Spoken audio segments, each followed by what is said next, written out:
sudah memantau pembangunan MRT, sudah memantau fasilitas olahraga.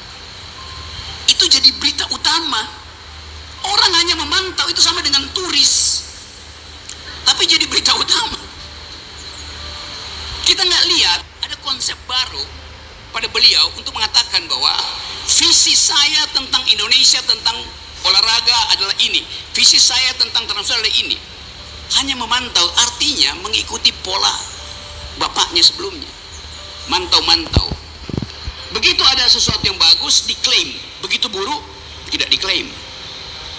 Kabinet mulai terlihat berupaya untuk menyelamatkan kantong masing-masing.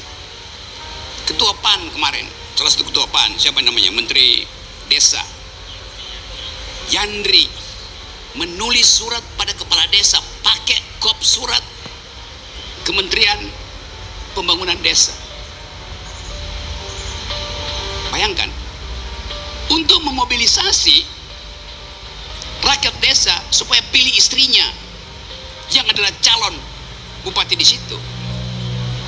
Akhirnya jadi baliho segede-gede gini, wajah di situ wajah istrinya, wajah orang ibunya almarhum ada di situ, wajah menterinya di situ, ditulis di sini nih, Menteri Pembangunan Desa. Bagus nggak? Bagus. Karena pertama kali, hari pertama dia udah bekerja, Menteri Pembangunan Desa mengeluarkan surat memerintahkan para kepala desa untuk menghadiri kampanye istrinya. Apa nggak gila negeri ini? Jadi etika publik itu udah hilang. Dari awal kita bisa memahami itu. Apa motifnya? Karena mumpungisme. Mumpung ada kop surat, mumpung ada stempel menteri yang memang relevan. Tapi kalau ditanya, relevan nggak? Relevan dong. Saya menteri desa memerintahkan kepala desa. Buat apa? Buat memenangkan istri saya. Itu yang kita sebut KKN. Itu yang disebut nepotisme. Yang saya, Bambang, berupaya dari tahun 98 menghentikan KKN itu.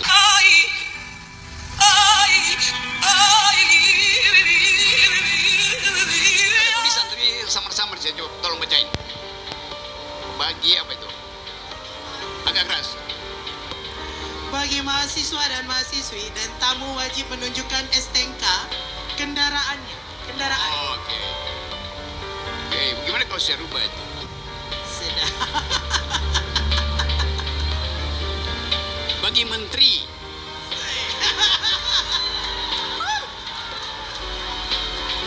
menteri kabinet baru wajib menunjukkan STNK. Apa tuh STNK? Apa tuh STNK? Surat tanda nomor kendaraan. Salah. Surat tanda nol korupsi.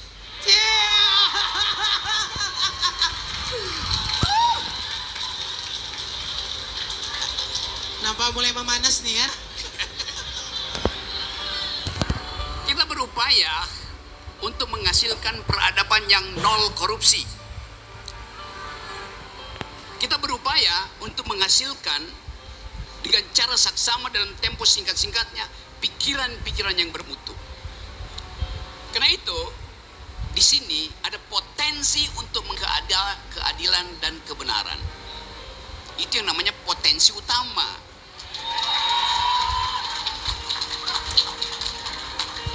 Kita mau olah pikiran itu hari ini. Tapi gimana mungkin kita mengolah pikiran kalau kesempatan untuk mengucapkan pikiran mulai dibayang-bayangi oleh KUHP yang akan memantau isi pikiran kita, KUHP baru. Jadi betul yang disebutkan oleh Profesor Bambang tadi dan Profesor Fanny. Semua yang berani mengundang saya pasti profesor. Karena kita cuma bisa pilih di negeri ini, atau Anda jadi profesor atau Anda jadi kompresor. Profesor adanya di universitas, kompresor adanya di pinggir jalan untuk membompa ban kempes. Tapi pikiran yang kempes hanya mungkin dipompa kembali dengan harapan bahwa negeri ini pernah didirikan oleh mereka yang berpikir. Profesor Bambang tadi terangkan, Natsir, Soekarno, Hatta, Sultan Syahrir, semua mereka adalah makhluk yang berpikir. berpikir, berpikir artinya mengucapkan politics of hope. Berpikir artinya mengemukakan perspektif. Berpikir artinya membangun argumen, bukan sentimen. Kita nggak tahu apakah selama ini kita menemukan manusia, pemimpin yang berpikir. Barusan tadi saya ngintip di berita itu, wakil presiden kita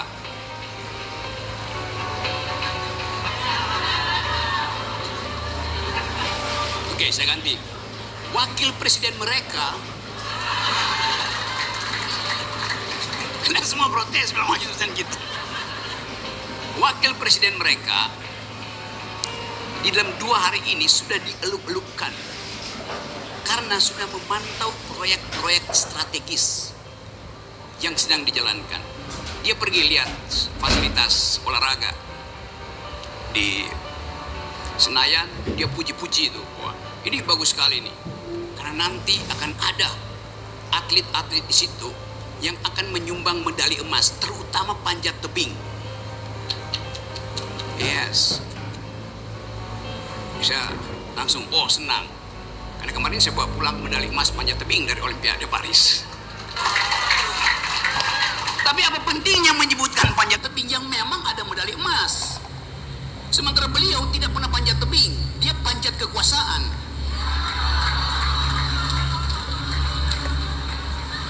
Lalu berita berikutnya, masih wapres yang sama, memantau pembangunan perluasan jaringan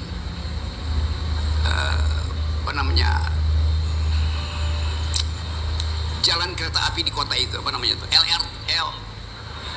LRT, Light Rapid Transformation. Memantau, lalu diberitakan wakil presiden di hari kedua sudah memantau pembangunan MRT, sudah memantau fasilitas olahraga. Itu jadi berita utama. Orang hanya memantau, itu sama dengan turis, tapi jadi berita utama.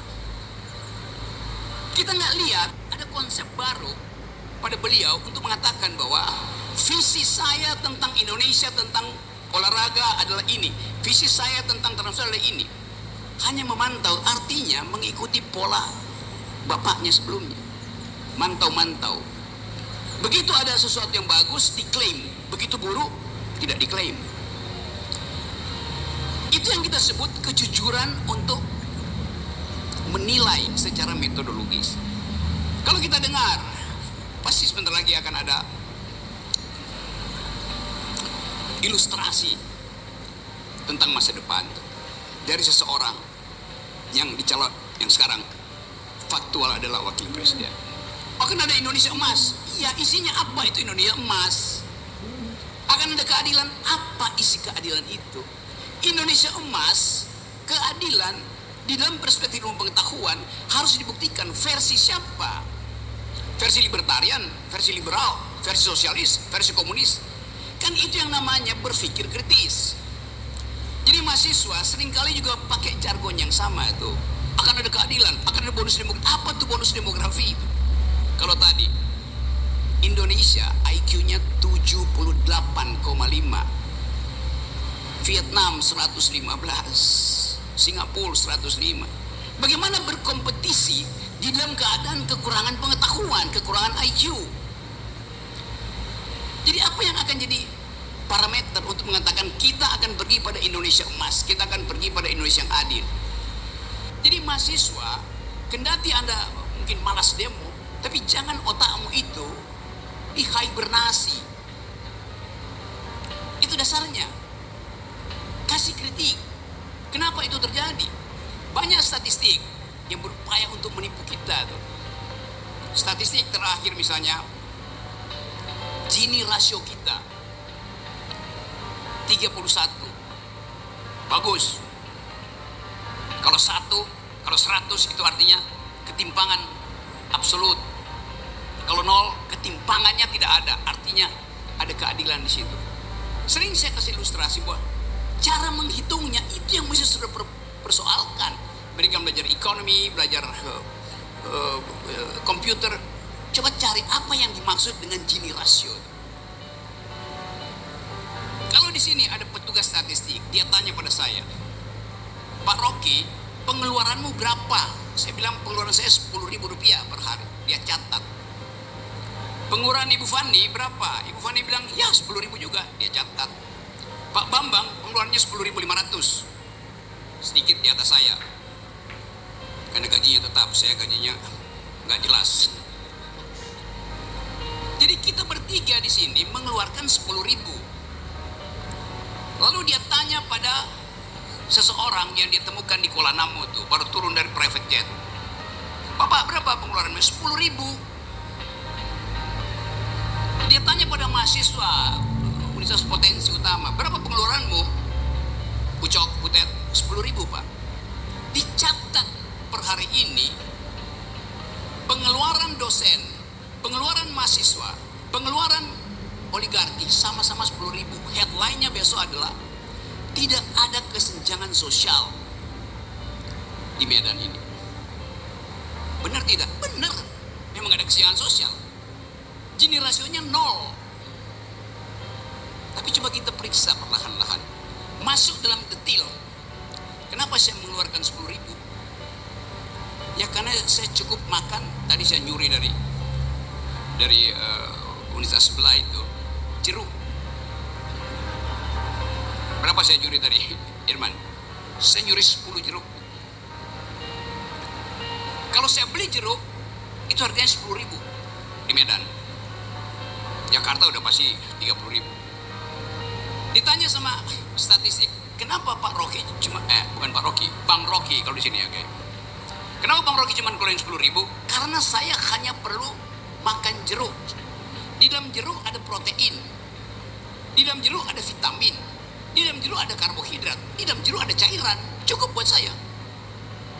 Satu hari makan jeruk. Ditanya pada si oligarki yang baru parkir private jetnya, kenapa Bapak cuma keluarin 10.000 sama seperti Bang Rocky? Karena saya disuruh dokter untuk makan vitamin aja. Karena saya banyak penyakit. Sama. Ditanya pada mahasiswa tadi, hai mahasiswa Potensi Utama, kenapa kamu cuma mengeluarkan 10.000? Iya, karena saya keluarin 5.000 pagi-pagi untuk makan banyak. Dan masih ada 5.000 untuk saya beli promah. Untuk nahan lapar. Jadi, yang dicatat adalah expenditure pengeluaran kita, tidak dicatat pendapatan kita. Indonesia tidak punya statistik tentang pendapatan orang, disembunyikan, itu masalahnya. Jadi statistik bisa menipu saudara-saudara. Itu pentingnya kita pakai akal sehat untuk tidak percaya pada statistik negara. Dasarnya itu tuh. Jadi sekali lagi, kalau kita berupaya untuk agen perubahan sosial, jadi dulu agen buat dirimu sendiri untuk mengubah caramu berpikir. Dan itu mengandalkan pengetahuan dasar tentang ekonomi, tentang ilmu sosial, tentang hukum. Jadi seharusnya perbanyak kuliah umum supaya ada perspektif, supaya ada sudut pandang. Nah, menghasilkan sudut pandang memerlukan dialektika. Dialektika artinya pikiranmu dibenturkan dengan pikiran lawanmu. Pikiranmu sebagai mahasiswa dibenturkan dengan pikiran dosenmu. Itu pentingnya bertengkar dalam pikiran. Jadi seharusnya universitas diasuh dengan cara itu. Demikian juga kekuasaan harus ambil model yang sama dengan universitas. Bertengkar dalam kebijakan. Apa artinya? Harus ada oposisi. Supaya pekerjaan pemerintah itu di-watch dengan cara yang berbeda. Ada distinctive karakter. Pembeda itulah yang menentukan demokrasi. Sekarang semua partai dimasukin ke kekuasaan. Lalu siapa yang akan mengevaluasi kekuasaan? Padahal kekuasaan selalu potensial untuk korup, untuk fraud. Kan itu dasarnya kan. Power tends to corrupt. And absolute power corrupt absolutely. Jadi sebetulnya mahasiswa bisa mengambil peran itu. Sebagai devil's advocate, kalau orang hukum bilang, jadilah devil's advocate, advocatus diaboli. Artinya, jadi pengacara yang disewa setan. Kenapa? Karena seolah-olah mereka yang di kabinet adalah malaikat. Padahal bisa terbalik. Jadi kalau kita menjadi agent of change, kita mesti ubah perspektif. Kita harus mampu untuk memikirkan hal yang tidak dipikirkan oleh kekuasaan. Justice, fungsi dari keadilan. Apa itu keadilan? Keseimbangan antara keputusan hakim dan pikiran rakyat, itu keadilan. Kalau cuma putusan hakim, hakim bisa pakai prinsip ini sudah sesuai dengan norma-norma hukum positif. Tapi keadilan itu bicara lain. Saya tahu ada ketidakadilan di negeri ini bukan berdasarkan catatan Mahkamah Konstitusi. Tapi kalau saya bicara dengan mak-mak, saya tahu mereka menyimpan kecemasan tentang masa depan anaknya. Setiap kali mak-mak itu nemuin dompetnya tinggal ada 20.000, padahal anaknya 2 untuk pergi ke PAUD, dia akan memilih menjajani anaknya atau membeli kopi buat suaminya yang sedang nganggur karena dipecat oleh korporasi. Pusing kepala mak-mak. Di situ saya lihat ada penderitaan yang tidak dicatat oleh statistik. Mak-mak sekarang bolak-balik ke ATM buat lihat ada yang masuk nggak? Nggak ada yang masuk gaji suaminya karena suaminya di PHK. Sementara dia mesti bolak-balik sampai kartunya itu lecet karena ngambil 50.000 tiap hari. Berupaya untuk membayangkan akan ada perubahan di dalam kepemimpinan yang akan datang. Dan itu yang kita investasikan pada pemerintahan yang baru. Tapi kita mulai curiga bahwa bagian-bagian strategis dari negeri ini akan kembali dikuasai oleh oligarki. Itu yang dicemaskan oleh mahasiswa oleh kampus. Kita hendak berpikir maksimal bahwa kita hendak bertanding dalam bonus demografi, bukan antar kita, tapi kita dengan Malaysia, kita dengan Singapura, kita dengan Vietnam. Kan itu yang memungkinkan kita mengatakan bahwa kami punya harapan dengan kabinet ini. Jadi teman-teman, saya balik lagi pada tema ini. Student today, leader tomorrow. Kan itu sering kali. Apa artinya jadi student today? Doing best practice dari senior saudara-saudara. Apa best practice yang bisa saudara pahami? Pak Bambang ternyata, saya sudah duga tadi, sejak kalimat pertama, dia runtun untuk menghasilkan pikiran, menghasilkan argumen. Ternyata dia aktif dulu di PBHI, Perhimpunan Bantuan Hukum Indonesia, ikut mendirikan. Jadi akhirnya kita ketemu tuh yang tidak mungkin diatur lewat protokoler, bertemu akhirnya. Otak bertemu otak. Di Jakarta dengkul bertemu dengkul. Itu yang terjadi di kita. Saya ingin bertemu dengan saudara-saudara supaya kita bisa saling share perspektif. Kita ingin hidupkan perencanaan sosial yang basisnya adalah ketidakjelasan kebijakan di masa depan. Nah sekarang kita belum bisa lihat apa orientasi pembangunan kita. Anda bayangkan Pak Prabowo pasti agenda pertamanya adalah pergi ke luar negeri untuk mempromosikan Indonesia, mencari investor, mendalilkan tentang apa yang sedang dia lakukan. Biasa itu tradisi. Presiden pasti akan pergi ke luar negeri. Jadwal presiden 30 hari ke luar negeri, muter untuk minta tolong supaya ada sumbangan pinjaman 800 triliun kita butuh APBN tahun depan. Kalau kita bikin kalkulasi, kebutuhannya buat apa? Ya buat nambal APBN yang bolong 800 triliun. Dibikin bolong oleh siapa? Ya oleh Mulyono. Yang mesti cari siapa? Ya Mulyani. Akibatnya Mulyani, Sri Mulyani jadi SPG-nya Mulyono. Sales promotion girl-nya. Itu yang terjadi. Kenyataannya begitu, saudara-saudara. Tapi kita tunggu, dapat nggak kira-kira? Tapi itu masalah kemampuan Pak Prabowo untuk mendalilkan bahwa kan kalau Anda di dunia pinjam-meminjam dunia sekarang, Anda minjem itu mesti ada personal garanti. Udah kayak perusahaan swasta. Karena Bank Dunia, lender internasional akan tanya, siapa yang menggaranti bahwa ini akan balik? Ya orang cari Menteri Keuangan, siapa? Kan dasarnya kan, satu-satunya yang bisa kita andalkan tinggal Mulyani. Karena Mulyono udah pulang kampung. Yang memang nggak bisa diandalkan. Jadi itu soalnya. Tapi Anda bayangkan, Pak Prabowo sebulan ini akan pergi ke luar negeri. Siapa yang akan memegang kendali pemerintahan di dalam negeri selama ini. Siapa? Oh, kalian asal ngomong. Furak-furak faham. Dan memang itu yang akan terjadi, dan kita akan lihat apa hasilnya nanti. Mengendalikan kabinet.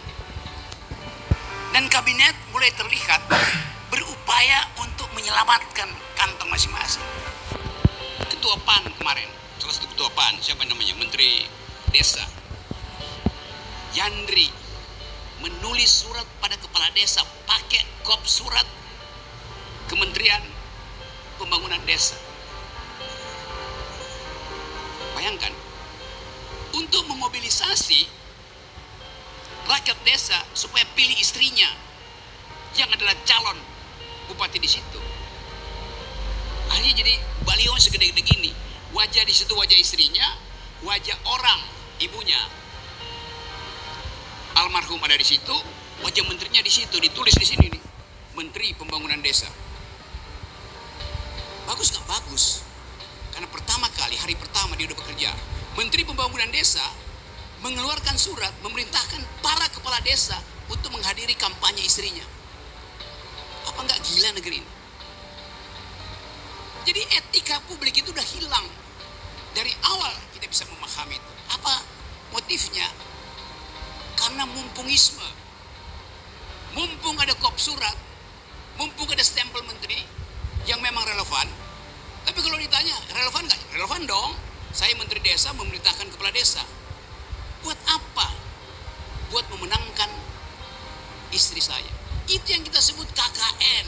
Itu yang disebut nepotisme.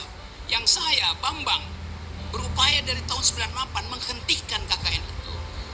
Tapi dia lolos terus. Karena tidak ada filter.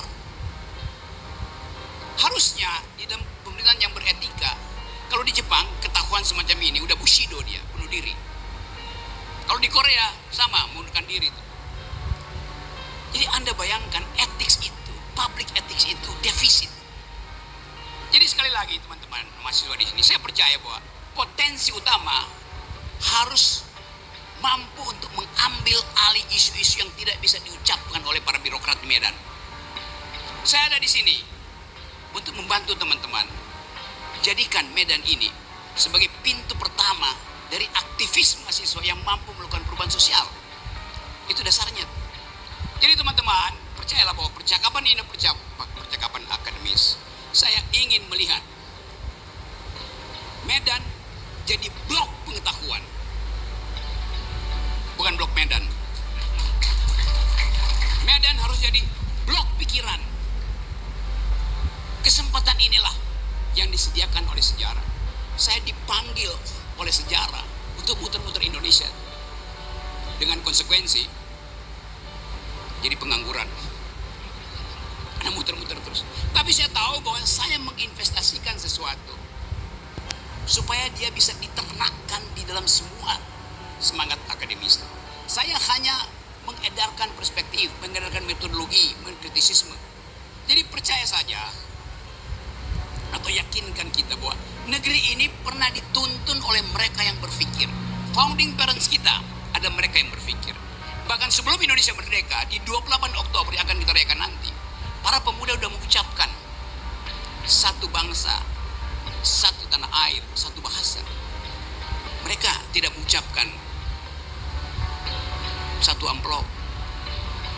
Jadi pemuda kita mengerti bahwa untuk menghasilkan peradaban di kemudian hari harus ada persatuan, harus ada bahasa yang bisa dimengerti, dan harus ada jaminan bahwa kedaulatan tanah air ini adalah prinsip utama. Kita ingin ada persatuan karena kita berbeda. Tetapi dari zaman Pak Jokowi dinyatakan bahwa demi persatuan tidak boleh ada perbedaan. Kan ngaco. Sila ketiga itu ada di situ, persatuan Indonesia, karena ada kondisi antropologi yang kita sebut perbedaan. Pluralisme. Karena ada perbedaan diperlukan persatuan. Jangan dibalik, demi persatuan tidak boleh ada perbedaan. implikasinya adalah tidak akan ada dialektika pikiran. Tidak akan tumbuh kritisisme. Nah, kita ingin batalkan itu. Saya selalu percaya bahwa apa yang dipikirkan oleh mahasiswa itu yang paling jujur.